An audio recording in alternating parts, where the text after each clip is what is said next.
Welcome in maths lesson. Today we are moving on a new chapter, that is trigonometry. Chapter number 8, trigonometry. What is the meaning of trigonometry? Here we can see trigonometry. This word is generated from two words of Greek language. यह जो word है trigonometry, ये Greek language के दो words से मिलकर बना है. First is trigonon, trigonon, and other is metron. Trigonon means triangle and metron means measurement.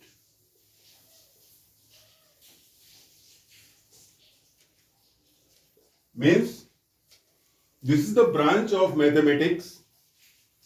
Trigonometry is the branch of mathematics which measures sides and angles of a triangle. It measures, is define the ratios of their sides, triangle sides, and its angles. We use in this chapter a triangle as right angle triangle. हम इस chapter में जो triangle use करेंगे वो right angle triangle लेंगे और right angle triangle में जो उसकी साइड्स हैं उनका रेशियो फाइंड करेंगे with respect to acute angles. You have already known right angle. In a right angle triangle, one angle is always 90 degree and other two angles are acute angles. Let's see. यहां देखें, this is right angle triangle. This is always right angle, and these two angles are, which type of these two angles are? These two angles are acute. Acute angles means less than 90 degree. ये दोनों angle less than 90 degree है और ये right angle है. तो इस chapter में right angle triangle लेंगे और ये जो अक्यूट एंगल हैं इनके रेस्पेक्ट में, इनके सापेक्ष हम इनके जो साइड्स हैं उनका रेशियो फाइंड करेंगे. आपको यह भी पता है कि इन राइट एंगल ट्रायंगल जो होता है उसमें तीनों साइड्स को एक पर्टिकुलर नेम से हम डिफाइन करते हैं और ये करते आए हैं. देखें, this is called base, this is called hypotenuse, and this is called perpendicular.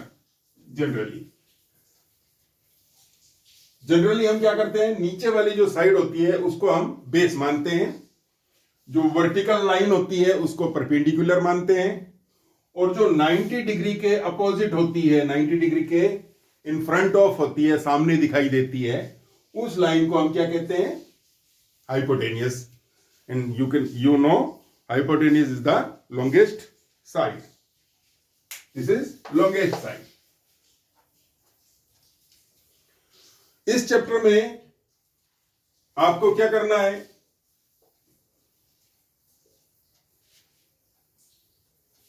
कुछ रेशियोज फाइंड करने हैं जिसमें परपेंडिकुलर अपॉन बेस होगा, बेस अपॉन हाइपोटेनियस होगा, हाइपोटेनियस अपॉन बेस होगा, बेस अपॉन परपेंडिकुलर होगा। इनका एक पर्टिकुलर ऑर्डर है, उस ऑर्डर को आपको याद करना है। तो इस ट्रिग्नोमेट्री में जो इनिशियल स्टार्ट हम करते हैं उसमें हम इंट्रोड्यूस करवाते हैं 6 ट्रिग्नोमेट्रिक रेशियोज से, और ये 6 ट्रिग्नोमेट्रिक रेशियोज इसका बेस माना जाता है। उन 6 ट्रिग्नोमेट्रिक रेशियोज को आप ऑर्डर में लिखेंगे, उनके रेशियोज लिखेंगे और उनको मेमोराइज करने की कोशिश करेंगे, और एक वेल नोन फॉर्मूले से उनको याद इजीली रख सकते हैं। जो इस चैप्टर में मेन समझने की बात है वो ये है कि आप जो ट्रिग्नोमेट्रिक रेशियोज लिखेंगे वो किस एंगल के विद रेस्पेक्ट टू लिख रहे हैं, किस एंगल को काम में लेके लिख रहे हैं। आपको या तो एंगल सी काम में लेना है या एंगल ए काम में लेना है। मान लो सी एंगल राइट एंगल बन गया, तो ऑब्वियसली सी यहां है तो ए यहां पर है, तो यहां पर बी चला जाएगा, या बी यहां आ जाएगा, ए यहां आ जाएगा। तो राइट एंगल की जो पर्टिकुलर पॉइंट है उसको छोड़ते हुए बाकी जो रिमेनिंग 2 पॉइंट्स हैं उनके आपको ट्रिग्नोमेट्रिक रेशियोज लिखने हैं। मेन बात अभी भी बाकी है, वो ये है कि मैंने जो ये बेस, परपेंडिकुलर और हाइपोटेनियस लिखा है वो किस एंगल के सापेक्ष लिखा है, किस एंगल के विद रेस्पेक्ट टू लिखा है। तो बेस किस एंगल को देखकर माना गया है, ये वाली लाइन बेस कौन से एंगल के लिए काम करेगी। बेस वर्ड जो है इस लाइन का वो किस एंगल के लिए है, ए एंगल के लिए है या बी एंगल के लिए। सी तो राइट एंगल है, राइट एंगल ट्रायंगल में या तो ए के आप रेशियोज लिखेंगे या बी के रेशियोज लिखेंगे। तो अपना क्वेश्चन है कि ये जो बेस वर्ड आ रहा है, ये जो बीसी लाइन आ रही है, ये किस एंगल के लिए वर्क कर रही है। ये एंगल बी के लिए वर्क कर रही है। ये हाइपोटेनियस किसके लिए वर्क कर रहा है, इसी एंगल बी के लिए काम कर रहा है। ये परपेंडिकुलर वर्ड जो आ रहा है, एसी लाइन है, एसी लेंथ की लाइन आ रही है, ये किस एंगल के लिए काम कर रही है, ये एंगल बी के लिए काम कर रही है। अब देखना थोड़ा सा, अगर मैं यहां पर एंगल ए को कंसीडर करता हूं तो एंगल ए के लिए बेस कौन सी लाइन बनेगी, बता सकते हैं आप। एंगल बी के लिए तो बेस लाइन ये रही, परपेंडिकुलर लाइन यही है और हाइपोटेनियस यही है। जब एंगल ए को कंसीडर किया जाएगा तो उसके लिए बेस और परपेंडिकुलर आपस में इंटरचेंज हो जाएंगे, हाइपोटेनियस वहीं का वहीं रहेगा। देखें आप कैसे, सी वहीं का वहीं ले रहा हूं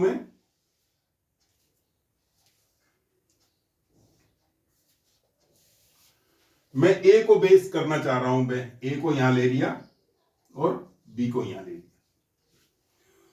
अब बेस लाइन ये हो गई, हाइपोटेनियस वहीं का वहीं,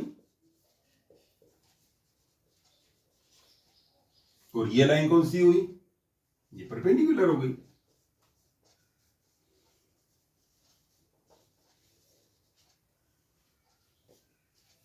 समझ रहे बात को। क्या हम इसी फर्स्ट वाले डायग्राम में भी लिख सकते हैं क्या, बिल्कुल लिख सकते हैं। थोड़ा सा आपको ध्यान ये रखना पड़ेगा, अलग से डायग्राम आप बनाते हैं तो वेल एंड गुड, और नहीं भी बनाते हैं तो उसी में भी आप थोड़ा सा अपने माइंड को ट्विस्ट करके और अंडरस्टैंड करके इसको लिख सकते हैं, कोई बड़ी बात नहीं है। देखें आप, और इसको मैं और भी थोड़ा सा हाईलाइट कर दूंगा कि इसको याद किस तरीके से रखना है। देखें, दोबारा देखना यहां पर, हम ए के लिए कौन सी लाइन को बेस माने? जब ए को कंसीडर कर रहे हैं तो एंगल ए को कंसीडर कर रहे हैं, इसके विद रेस्पेक्ट टू हम रेशियोज लिखना चाहते हैं। रेशियोज तो अभी मैंने लिखे ही नहीं है कौन से, मैं तो आपको ये बता रहा हूं कि जब बी को काम में लेंगे तो बेस ये वाली लाइन बनेगी, परपेंडिकुलर ये वाली लाइन बनेगी, हाइपोटेनियस ये बनेगी। जब एंगल ए को काम में लेंगे तो बेस लाइन ये बनेगी एंगल ए के लिए, हाइपोटेनियस वही का वही है, तो तीसरी लाइन कौन सी बच गई? तीसरी लाइन परपेंडिकुलर बच गई।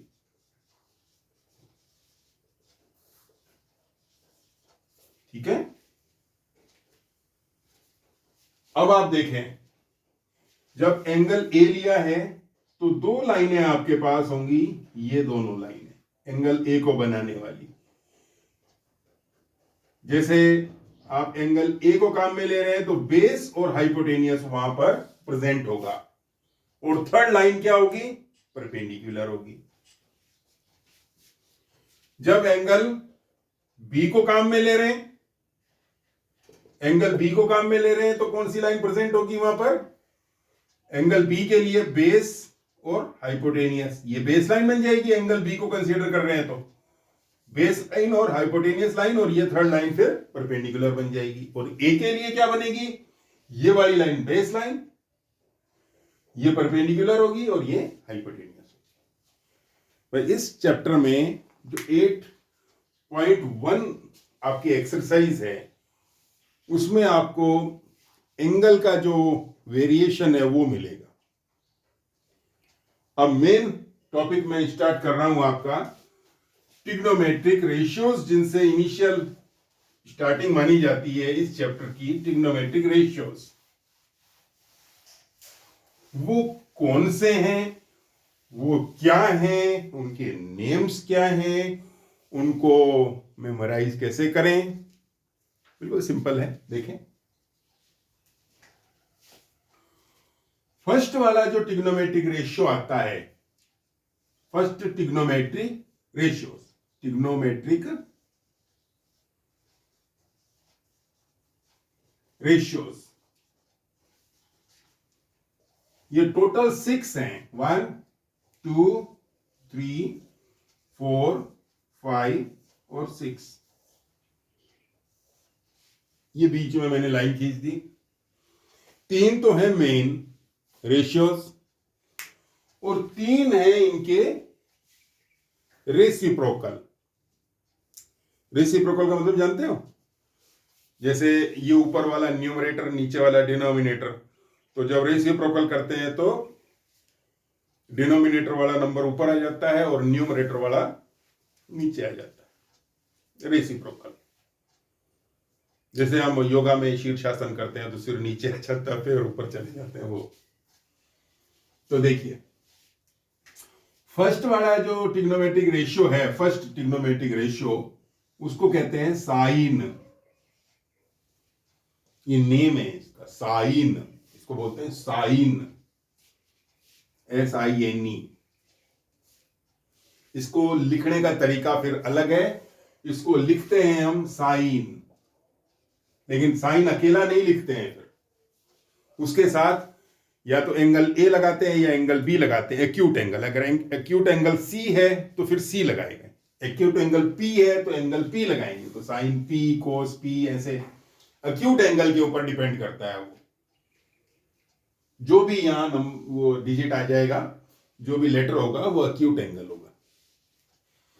ऐसा तो फ्रीली लिख सकते हैं हम, और ऐसा फ्रीली हम इंडिपेंडेंटली नहीं लिख सकते। इसके साथ फिर वो अल्फाबेटिक लेटर होना जरूरी है, और ये फिर मल्टीप्लाई नहीं माना जाता, ये सिंबल है केवल। साइन पी सिंबल माना जाएगा, साइन ए सिंबल है। ऐसा नहीं कि साइन ए लिखा हुआ है तो इसका मतलब साइन इंटू ए माना जाए, नो। ये भी ध्यान रखना है ट्रिग्नोमेट्री में, ये रॉन्ग है। अगर आप अंडरस्टैंड करते हो कि इंटू है ये, तो इंटू नहीं होता है, ये केवल सिंबल है। इस साइन निकाला हमने एंगल ए का। फिर है दूसरा जो नेम आता है, ये नेम लिख रहा हूं मैं, एक्चुअल नेम्स, वर्क हम इनमें करेंगे, शॉर्ट नेम्स में, और साथ में एंगल, अक्यूट एंगल का अल्फाबेट लिखा हुआ होगा। याद रखना इस बात को, ये बात इंडिपेंडेंटली लिखने की है। ये नेम है, बोलने में ऐसा बोलते हैं, लिखने में ऐसा लिखेंगे। साइन, दूसरा है कोसाइन,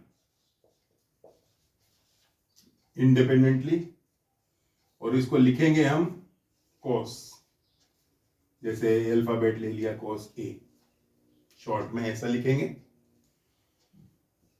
तीसरा वर्ड है आपका, तीसरा ट्रिग्नोमेट्रिक रेशियो है टेंजेंट, TANGENT, टेंजेंट। इसको शॉर्ट में लिखते हैं टेन, और जो भी एंगल हो जिसके विद रेस्पेक्ट टू लिख रहे हैं ए, फॉर एग्जांपल लिया मैंने ए। अब इनके रेसिप्रोकल है, मेन तो ये तीन है, ये नेम लिखे हैं मैंने ट्रिग्नोमेट्रिक रेशियो का, और ट्रायंगल के जो साइड्स हैं, अब ये ट्रायंगल की कौन कौन सी साइड्स के रेशियोज हैं ये अभी बाकी है। चलिए, नेक्स्ट वाला है इसका रेसिप्रोकल। इसका रेसिप्रोकल होता है कोटेंजेंट, कोटेंजेंट, और फर्स्ट थ्री लेटर जो होते हैं COT, ये लिए जाते हैं इसके काम में। फर्स्ट थ्री लेटर ही कंसीडर होते हैं। फिर इसका, ये जैसे इसके पास वाला ही था, तो इसका हमने रेसिप्रोकल ले लिया cotangent, this is cotangent, the reciprocal of tangent. Now we are coming on reciprocal of cosine, cosine, reciprocal of cosine, COSINE, इसका रेसिप्रोकल लिखेंगे, तो its reciprocal is SECANT, secant, this is called secant, and in short form consider first three letters, this is sec, sec A. Now come to reciprocal of sine. So reciprocal of sine is cosecant, cosecant, COSECANT, cosecant, and consider first five letters in it, this is its short form, cosec, COSEC, cosec A, this is its short form, not longer. Longer form is this is short. So these are 6 trigonometric name of ratios. These are the names. And what are the ratios of right angle triangle sides?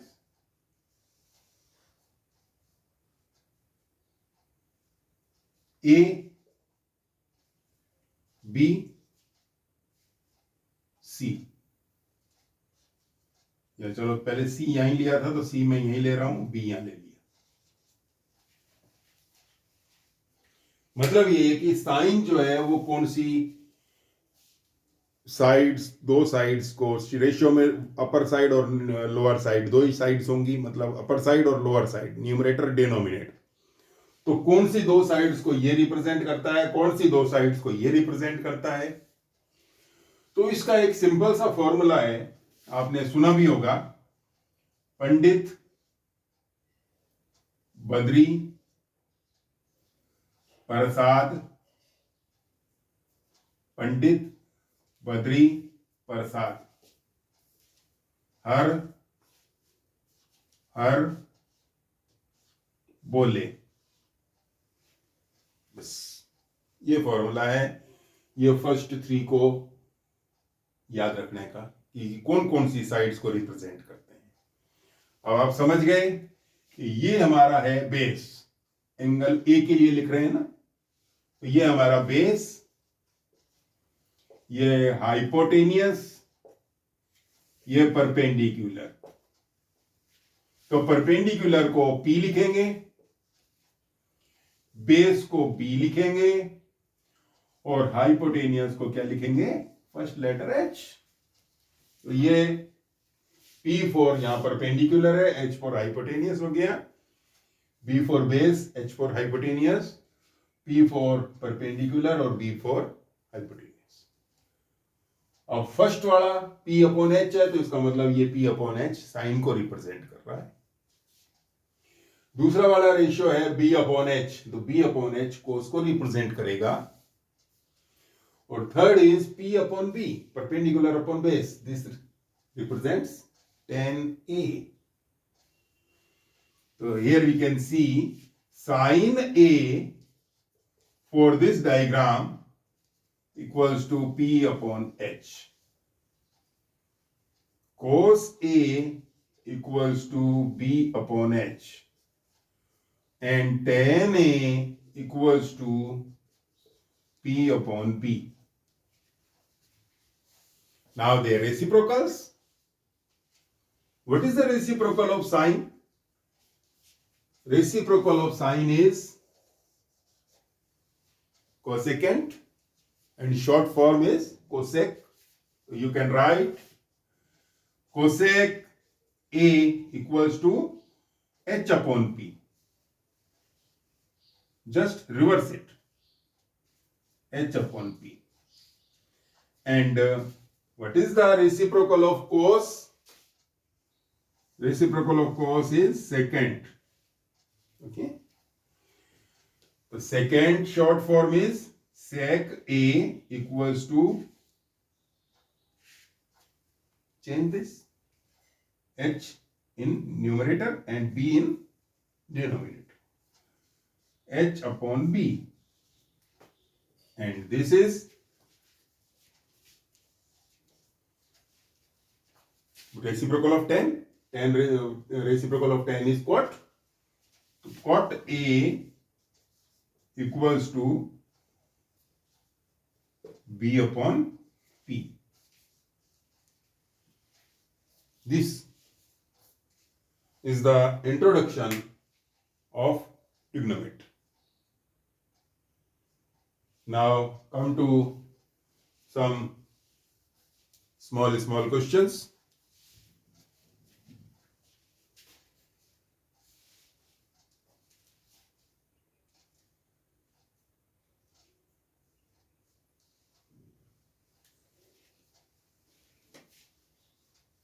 When this is given 3 and this is given 4 units, now what are the trigonometric ratios? This is unknown. First of all, you calculate the hypotenuse by the use of Pythagoras theorem. So what is the Pythagoras theorem?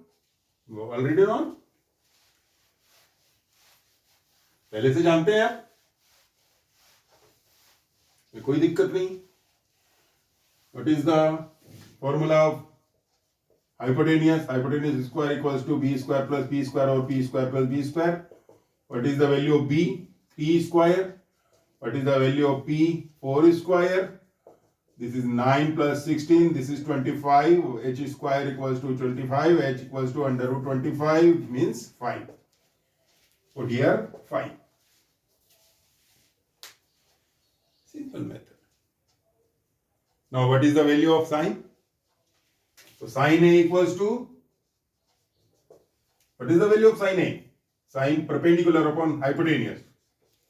What is the perpendicular? Perpendicular is for A. when we consider angle A. This is perpendicular, this is base, and this is hypotenuse. So 4 upon hypotenuse 5. Then cos is B upon H, base upon hypotenuse. What is the base? 3. Hypotenuse 5. What is the tan A? Tan A perpendicular upon base, B upon B. What is the perpendicular? 4 upon base, 3. And you can calculate the reciprocal of these. Cosec 5 upon 4, 5 upon 4. And sec A 5 upon 3. And this is cot A 3 upon 4. Try some similar questions of exercise number 8.1. We will meet again tomorrow. Bye.